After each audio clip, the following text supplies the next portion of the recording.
20세기 후반에 인류 역사상 가장 거대한 토목 공사 중에 하나로 손꼽히는 것이 리비아 대수로 공사였습니다. 세계 8대 불가사의 중에 하나라 이렇게 꼽히게 되는데요. 여러분 저것이 송수관인데요. 저 지름이 몇 미터나 될 것 같으세요? 저기 지름이 4미터입니다. 저 지름 4미터짜리의 송수관을 5,524km에 달하게 리비아라고 하는 나라 전역에 저 파이프를 다 묻은 것이 바로 우리나라이기도 하지요. 메마른 땅에 물이 공급되자 어떠한 변화가 일어났느냐? 바로 사막 곳곳마다 농경지가 생겨나기 시작했습니다. 오아시스가 자리 잡게 되었고요. 농지와 도시들은 눈부신 번영을 누리기 시작했습니다. 그런데 이 사막에 있던 지하수는 새로운 물 근원이 공급되지 않는 곳이었기 때문에 어느 순간 퍼내고 퍼내다 보니 지하수가 말라버리게 됩니다. 지하수가 고갈되자 풍요의 상징이었던 이 도시들은 다시 모래 위에 지은 성처럼 허물어지게 되었습니다. 결국 사람들은 깨닫게 되지요.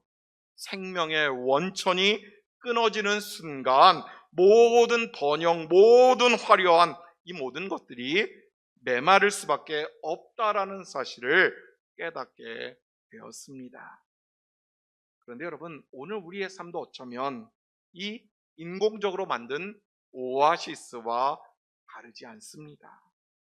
많은 사람들이 물질의 풍요와 세상의 성공을 붙들면 나는 복받은 인생이구나, 나에게 하나님께서 크신 은혜를 더하셨구나 이렇게 생각하지요.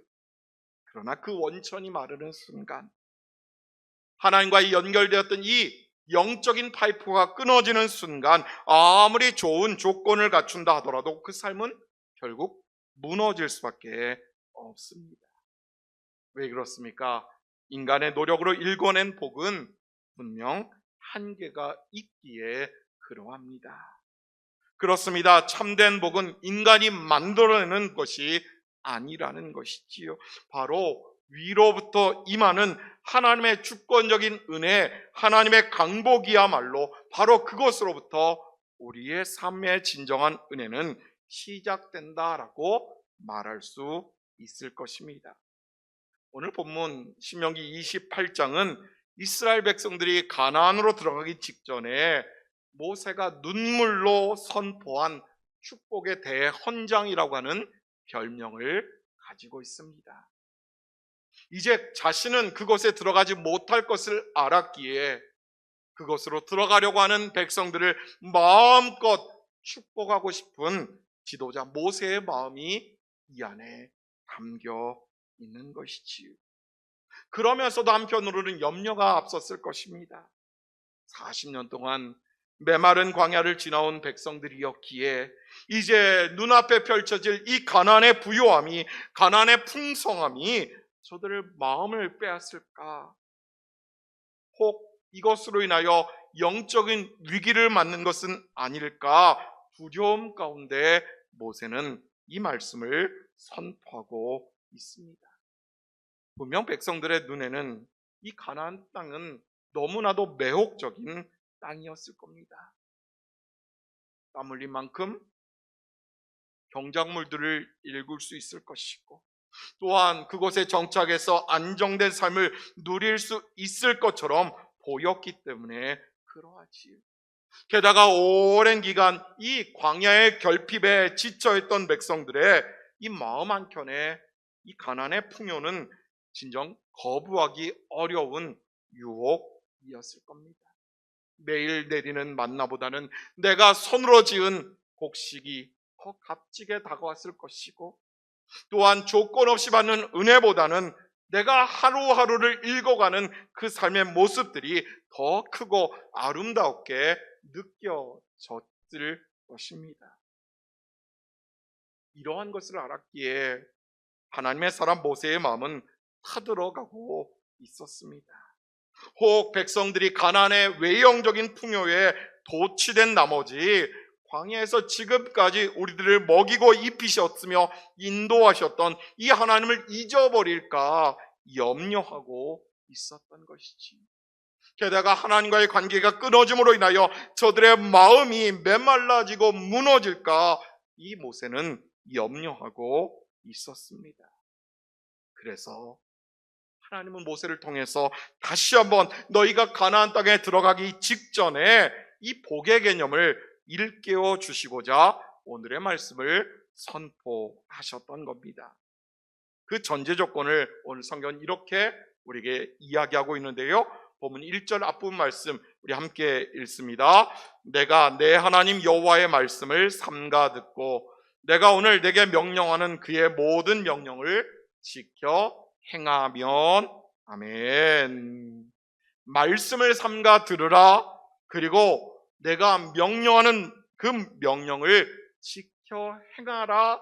이 두 가지 조건을 하나님께서는 복의 전제 조건으로 말씀하고 있습니다. 그러면 이렇게 말씀에 순종하는, 또한 말씀을 듣고 지켜 행하는 성도에게 임하는 하나님의 강복은 도대체 무엇일까요? 오늘 이 하나님 말씀 앞에 순종하며 말씀대로 살아가고자 애쓰는 오늘 우리들의 삶 가운데 임하게 될 하나님의 강복, 하나님의 은혜의 모습은 어떠한 것일까요? 바라기는 말씀을 상고하면서 하나님께서 베푸시는 이 영의 강복의 비결을 깨닫는 여러분들 모두가 되시기를 간절히 소망합니다. 그래서 오늘 이 마지막 구절의 말씀처럼 여러분 평생의 삶의 모든 자리에서 들어와도 복을 받고 나가도 복을 받으며 어느 곳에서 무엇을 하든지 하나님의 형통하심을 일구어가는, 또한 그것을 누리게 되는 여러분 모두가 되시기를 주님의 이름으로 축원합니다. 그러면 말씀에 순종하는 성도에게 임하는 하나님의 강복은 어떠한 것일까? 따라볼까요? 삶을 채워주시는 복입니다. 삶을 채워가는 하나님의 복이라 오늘 성경은 이야기하고 있는데요. 본문 2절 말씀 우리 함께 읽습니다. 내가 내 하나님 여호와의 말씀을 청종하면 이 모든 복이 내게 임하며 내게 이르리니 성읍에서도 복을 받고 들에서도 복을 받을 것이며 아멘. 여러분, 중국에 가면 복자를 거꾸로 써놓을 만큼 동양 문화권에서 복이라고 하는 단어는 너무나 중요합니다. 그러나 성경에서의 복은 원래 하나님 앞에 무릎을 꿇다라고 하는 단어에서 유래한 단어입니다. 다시 말해서 성경이 말하는 복은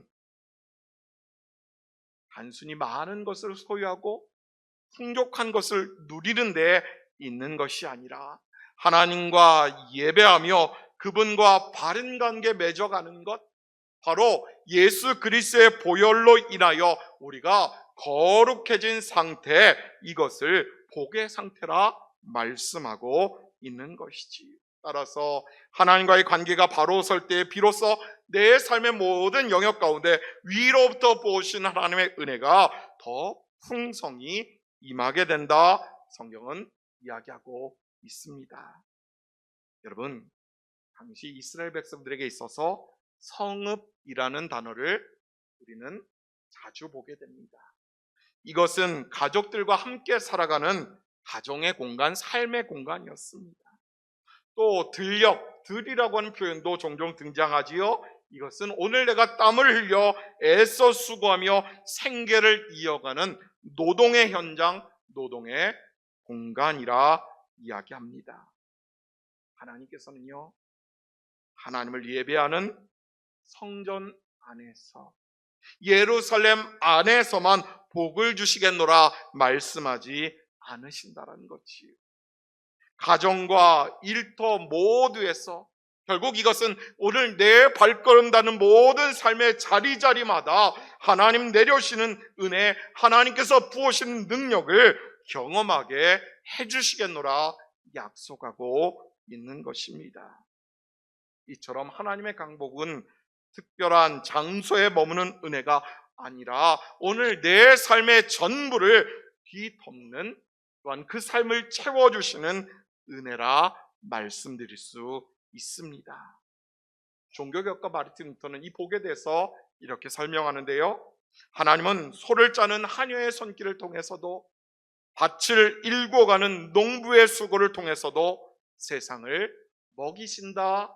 창세기 강해 중에서 마틴 루터는 이렇게 적고 있습니다. 분명 하나님의 예배하는 또한 제사 드리는 종교적인 행위만이 아니라 성도의 평범한 일상에서도 하나님은 일하시는 분이시기에 그러하겠지요. 따라서 주일에 드리는 예배만이 아니라 한 주간 내내 내가 몸담고 다른 사람들과 부딪혀가며 살아가는 그 삶의 자리가 곧 하나님의 다스리심과 은혜가 임하는 거룩한 삶의 예배요, 그 예배의 현장이 될 수 있음을 오늘 우리에게 이야기해 주고 있습니다. 결국 하나님께서는 말씀에 순종하면서 오늘 나를 세우신 그 부르심의 자리를 묵묵히 지켜내는 성도에게 하나님의 나라를 일궈갈 수 있는 은혜를 베풀어 주신 것이지요. 따라서 오늘 우리들이 내게 주신 삶의 자리가 학업의 현장이라고 한다면 그 학업의 현장에서, 오늘 내게 주신 사업장에서, 오늘 내가 땀 흘려 애써 수고할 수 있는 논과 밭과 하우스에서, 다른 사람과 함께 협력해가는 모든 삶의 자리에서 바로 하나님께서 위로부터 흘려주시는 이 강복을 누려야만 할 것입니다. 바라기는 그 삶의 부유함 가운데 채워주시는 복을 누리시는 여러분들 모두가 되기를 간절히 소망합니다. 사랑하는 여러분, 참된 복은 환경이 아닙니다. 참된 복은 예수 그리스도 안에서 회복된 하나님과의 관계로부터 시작됩니다. 따라서 말씀에 순복하며 내 삶의 순간순간을 하나님을 향한 신앙의 고백과 간증으로 담아낼 때에, 바른 관계를 맺어갈 때에 나의 가정과 나의 일터에서도 하나님의 크신 복을 누릴 수 있다라는 것이지요. 예배당 안에만 머무는 은혜가 아니라 오늘 내 발걸음 닿는 그곳이 바로 하나님께서 부으시는 강복의 현장, 은혜의 자리가 될 수 있도록 우리는 애쓰고 노력해야 할 것입니다. 바라기는 하나님께서 우리의 성읍과 우리의 들을 복의 자리로 바꿔주실 것을 믿기에 삶의 모든 자리에서 이 하나님 부으시는 강복의 은혜를 누리며 살아가시는 신복의 모든 가족들 되시기를 주님의 이름으로 축복합니다. 두 번째로요, 하나님의 말씀에 순종하는 그 성도에게 임하는 강복의 모습은 무엇이냐 따라볼까요? 가정을 세워주시는 복입니다. 하나님의 말씀에 순종하는 성도에게 임하는 두 번째 강복은 바로 가정을 견고하게 세워주시는 복일 것입니다. 본문 4절과 5절 말씀 우리 함께 읽습니다. 내 몸의 자녀와 내 토지의 소산과 내 짐승의 새끼와 소와 양의 새끼가 복을 받을 것이며 내 광주리와 떡반죽 그릇이 복을 받을 것이며. 아멘. 옛날 우리네 어르신들이 가난했을 때에 집 가정에 한 마리 송아지를 가져다가 키우기 시작합니다. 그리고 그것이 다 큰 소가 될 때에, 그때가 어느 때이냐? 대부분 자녀들이 대학에 지나갈 때지요. 그 소를 팔아서 상아탑이라 대학에 보냈던 부모님들의 그러한 모습들을 우리는 지켜보며 살아왔습니다. 그런 의미에서 자녀와 가축은 한 가족의 미래를 의미합니다. 광주리와 떡반죽 그릇은 오늘 나의 한 끼의 굶주린 배를 채울 수 있는 생업의 현장, 삶을 상징하는 단어입니다. 이제 하나님께서는 가나안에 들어갈 백성들에게 가정을 지탱하는 힘이 풍요로운 환경이나 눈에 보이는 조건에 있지 않다라고 일깨워 주시는 거지. 그러한 것이 아니라 오직 하나님께 있음을 가르쳐 주시고 있는 겁니다. 참된 강복은 결국 인간의 계산과 수고가 아니라 나의 가정, 우리의 가정을 지켜주시는 하나님 은혜 안에 달려 있음을 우리는 고백해야만 하는 것이지요. 그 대표적인 예가 아마도 성 어거스틴의 이야기가 아닐까 싶은데요. 어린 시절, 젊은 청년 시절에 방황했던 그는 어머니 모니카가 끊임없이 기도하는 소리를 듣고 마음의 부딪힘을 안고 살았습니다. 주변에선 이야기하지요. 어머니에게 그만큼 기도했으면 이제 포기하시라. 그렇게 기도했는데도 들어주지 않으시는 하나님, 이제 내려놓으라. 우리 교회도 자녀들 위해서 기도하시는 부모님 세대가 많은 것으로 제가 기억하고 있는데요. 그러한 이야기도 불구하고 어머니 모니카는 하나님 앞에 무릎 꿇기를 멈추지 않았습니다. 그리고 어느 날 어거스틴이 그 기도에 결국 회심하게 됐고 교회사의 위대한 신학자로 오늘 우리에게까지 전해지고 있습니다. 훗날 그는 이렇게 고백하지요. 나는 어머니의 눈물 속에서 태어났다라고 고백합니다. 여러분, 이처럼 가정을 세우는 일은 환경이나 조건이 아닙니다. 더 풍성하게, 더 풍족하게 해준다고 해서 이들이 하나님 앞에 세워지는 것 아니지요. 도리어 하나님 앞에 무릎 꿇는 믿음에 달려 있다라고 해도 과언이 아닙니다. 왜 그렇습니까? 하나님께서 바로 그러한 가정을 붙들어 주시기에 그러한 것입니다. 사실 가정을 세우는 강복은 예수 그리스도께서 십자가 위에서 이미 이루어 주신 그러한 복의 선언과도 맞닿아 있습니다. 죄로 하나님과 원수되었던 우리를 주님께서 십자가의 피로 화목하게 하셨습니다. 그리고 우리가 받아야 할 죄악의 짐을 대신 짊어지시고 돌아가셨습니다. 이로 인하여 하나님과 가로막혀 있던 그 죄의 담을 주님께서 허물어 주신 것이지. 그 결과 예수 믿는 성도의 가정에는 정죄와 심판 대신에 생명과 은혜의 복이 풍성히 들어오게 마련입니다. 예수 믿는 이들의 가정에 오가는 대화가 달라야 함을 이야기하고 있는 것이지. 결국 가정을 세우는 힘은 부모의 조건이나 세상의 환경이 아닌 예수 그리스도의 은혜 안에 달려 있다라는 것입니다. 따라서 내가 내 자녀의 인생 책임지기 위해서 자녀를 위해 무엇을 준비하고 무엇을 예배해 놓고 이러한 것이 아니라 그 자녀와 더불어 하나님 앞에 무릎 꿇는 예배 중심의 가정을 세워나갈 수 있어야만 한다라는 것이지. 여러분, 이것은 교회도 마찬가지일 것입니다. 더 나아가 나라와 민족도 같은 원리 안에 움직여 나가겠지요. 사랑하는 여러분, 가정을 세우는 힘은 세상의 조건이 아닙니다. 하나님을 신뢰하는 믿음에서 시작될 수 있습니다. 예수 그리스도의 십자가 은혜가 넘쳐나는 가정, 하나님과 화목하게 된 그 가정은 세상 어떤 풍파에도 무너지지 않습니다. 따라서 오늘 우리는요, 자녀보다 먼저 하나님을 붙잡을 수 있는 인생들이 되어야 되겠지요. 자녀를 위하여 물질과 여러 가지 과정들을 준비할 것보다 먼저 내 삶의 예배가 세워지는 그러한 인생들이 되어야만 합니다. 바라기는 이 한 주간이 그러한 한 주간 되기를 간절히 소망합니다. 가정마다 하나님을 부여잡고 함께 두 손 잡고 기도할 수 있는 가정, 예배로 세워가며 그리할 때에 지키시고 인도하시며 공급해 주시는 하나님의 놀라운 강복, 이 은혜가 여러분들 가정마다 넘쳐나게 되기를 주님의 이름으로 축복합니다.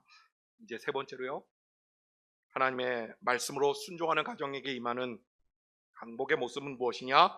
따라볼까요? 걸음을 인도하시는 복입니다.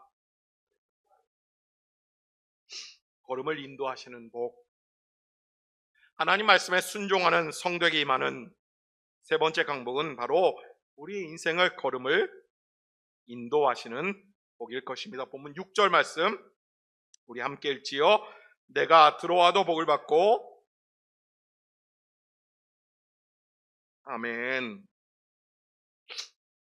여기서 들어오고 나간다라는 이 표현은 히브리인들의 삶 전체를 가리킬 때 사용하는 관용 어구입니다.